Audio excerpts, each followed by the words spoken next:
Welcome to midnight study. इस video में हम ग्रीन हाउस प्रभाव को पढ़ेंगे।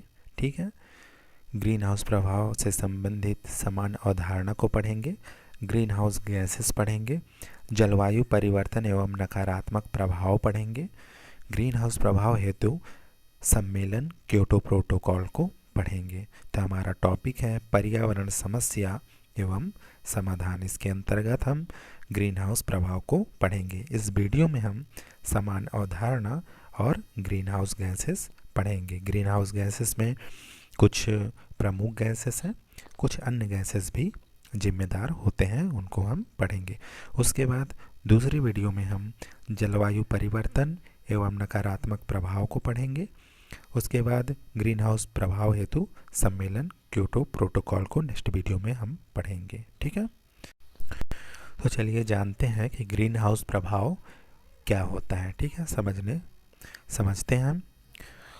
तो सूर्य से आने वाली, पहले तो ये समझिए, ये वायुमंडल है, ये पूरा वायुमंडल है। ठीक है, और ये बीच में पृथ्वी है हमारा। ठीक है, ये वायुमंडल पूरा और ये पृथ्वी है। ठीक है, तो सूर्य से आने वाली लघु तरंगी विकिरणों को, सूर्य से आने वाली लघु तरंगी विकिरणों को वायुमंडल जो है वो आसानी से आने देता है। ठीक है, उसके बाद कुछ समय रोके रहने के पश्चात इन विकिरणों को कुछ समय वायुमंडल रोके रहने के पश्चात दीर्घ तरंगी विकिरण के रूप में अंतरिक्ष में भेज देता है। फिर से समझिए, लघु तरंगी विकिरणों को वायुमंडल आसानी से आने देता है और कुछ समय रोके रहने के पश्चात इन तरंगी विकिरणों को दीर्घ तरंगी विकिरणों के रूप में अंतरिक्ष में जाने देता है। तो इस प्रोसेस पर हमारा ये वायुमंडल का जो औसत तापमान होता है 15 डिग्री सेल्सियस बना रहता है। औसत तापमान 15 डिग्री सेल्सियस बना रहता है। इसी में मनुष्य का विकास होता है। लेकिन कुछ वर्षों से देखा गया है, लगभग 50 से 100 वर्षों के बीच में देखा गया है कि ये जो वायुमंडल है इसमें अन्य गैसों की मात्रा जो है वह बढ़ रही है। ठीक है, अन्य गैसों की मात्रा बढ़ रही है, जिससे वायुमंडल का जो औसत तापमान है वो भी बढ़ रहा है। ठीक है, इस औसत तापमान जो बढ़ रहा है इसी को हम ग्रीन हाउस प्रभाव के नाम से जानते हैं। ठीक है, एक बार और समझने की कोशिश करते हैं जिससे आपको अच्छे से समझ में आ जाए। ठीक है, सूर्य से आने वाली लघु तरंगी विकिरणों को वायुमंडल आसानी से आने देता है और इन लघु तरंगों को कुछ समय रोके रहने के पश्चात दीर्घ तरंगी रूप में अंतरिक्ष में जाने देता है, जिससे हमारा औसत तापमान 15 डिग्री सेल्सियस बना रहता है। इसी में मनुष्य का विकास होता है। लेकिन कुछ वर्षों से देखा गया है कि इस वायुमंडल में अन्य गैसें प्रमुख रूप से बढ़ रही हैं। ठीक है, जिससे ये वायुमंडल का जो औसत तापमान है वो भी बढ़ रहा है। तो जो औसत तापमान जो बढ़ रहा है इसी को हम ग्रीन हाउस प्रभाव के नाम से जानते हैं। ठीक है, तो इसी को हम देख लेते हैं।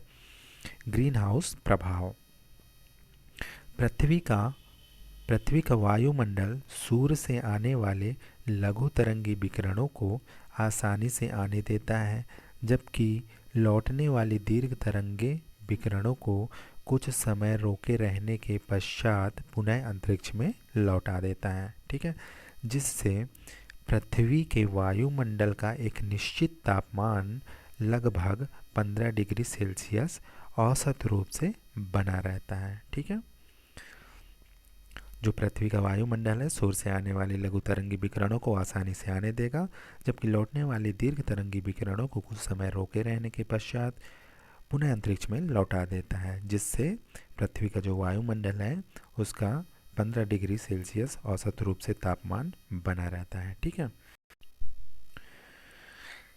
इस तापमान की अवस्था में मनुष्य का विकास आसानी से हो जाता है। लेकिन पिछले कुछ वर्षों, लगभग 50 से 100 वर्षों से, ठीक है।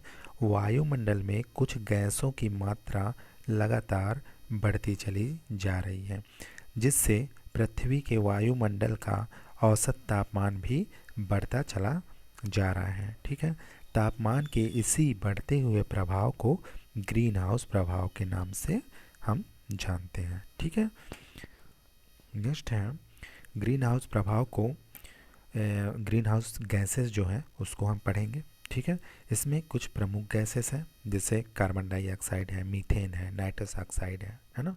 ये सभी गैसेस प्रमुख गैसें और अन्य गैसें भी है जिनको हम आगे पढ़ने वाले हैं, ठीक है। तो प्रमुख गैसें में पहला गैस है CO2 यानी कार्बन डाइऑक्साइड, ठीक है। यह ग्रीन हाउस प्रभाव हेतु सर्वाधिक जिम्मेदार गैस है। वायुमंडल में इसकी मात्रा पिछले 100 वर्षों से तेज़ी से बढ़ी है। इसके प्रमुख कारण हम देख लेते हैं कि क्या क्या है इसके प्रमुख कारण। जनसंख्या की तीव्र वृद्धि एवं श्वसन क्रिया, उद्योगों से निकलने वाला धुआं, ठीक है। वस्तुओं को जलाने या दहन करने से जो है कार्बन डाइऑक्साइड की मात्रा बढ़ी है, ठीक है। तो जनसंख्या की तीव्र वृद्धि एवं श्वसन क्रिया, उद्योगों से निकलने वाला धुआं, वस्तुओं को जलाने या दहन करने से कार्बन डाइऑक्साइड की मात्रा बढ़ी है, ठीक है। नेक्स्ट प्रमुख गैस है मीथेन, CH4, ठीक है। CH4 methane gas. Green house gas में सबसे छोटा जीवन काल मीथेन गैस का होता है। ये सबसे महत्वपूर्ण बात है, ठीक है। इसका सबसे छोटा जीवन काल होता है ग्रीन हाउस गैसों में, ठीक है। ये याद रखिए। वायुमंडल में इसकी मात्रा बढ़ने के प्रमुख स्रोत हैं कोयला का खनन करना, सेकेंड है धान चावल की खेती करना, पशुओं की जुगाली करना और दलदली आर्द्र भूमि, ठीक है। तो कोयला खनन करने से मीथेन गैस निकलती है। धान चावल की खेती अगर ज़्यादा मात्रा में करेंगे तो मीथेन गैस बढ़ेगा, ठीक है। पशुओं की जुगाली करने से भी मीथेन गैस निकलती है और दलदली आर्द्र भूमि से भी मीथेन गैस निकलती है, ठीक है। नेक्स्ट प्रमुख गैस है नाइट्रस ऑक्साइड, NO2, ठीक है। नाइट्रस ऑक्साइड ग्रीन हाउस गैसों में सबसे लंबा जीवन काल इसका होता है नाइट्रस ऑक्साइड का, ठीक है।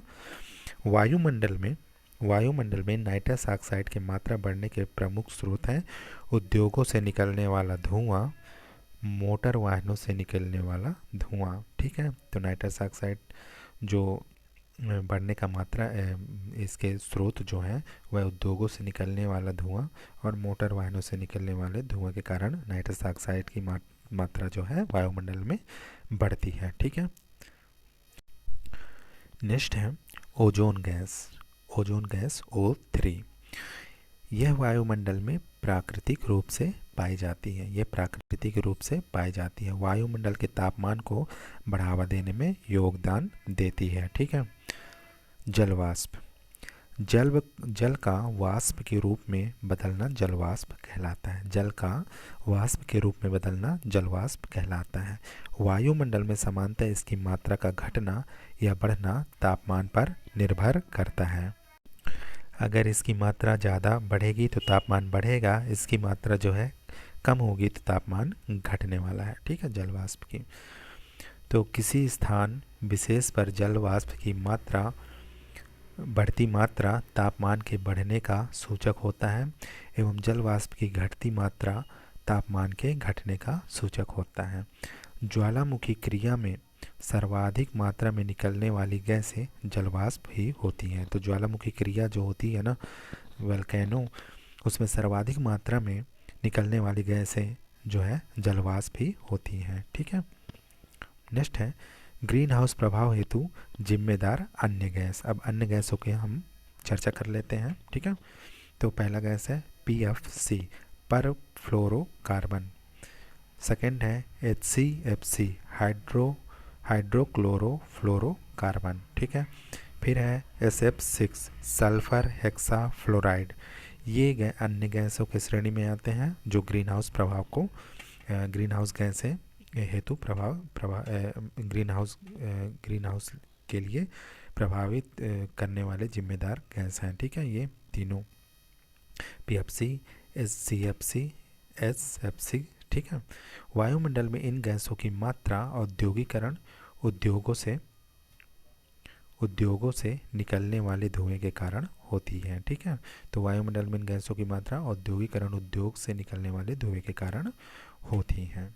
ठीक है, तो गाइज़ आई होप समझ में आ गया होगा ग्रीन हाउस प्रभाव क्या होता है और कौन कौन से गैसें इसके लिए जिम्मेदार हैं। तो इस वीडियो में इतना ही, मिलते हैं नेक्स्ट वीडियो में। अगर वीडियो पसंद आए तो लाइक शेयर सब्सक्राइब ज़रूर करें। मिलते हैं नेक्स्ट वीडियो में। Thank you.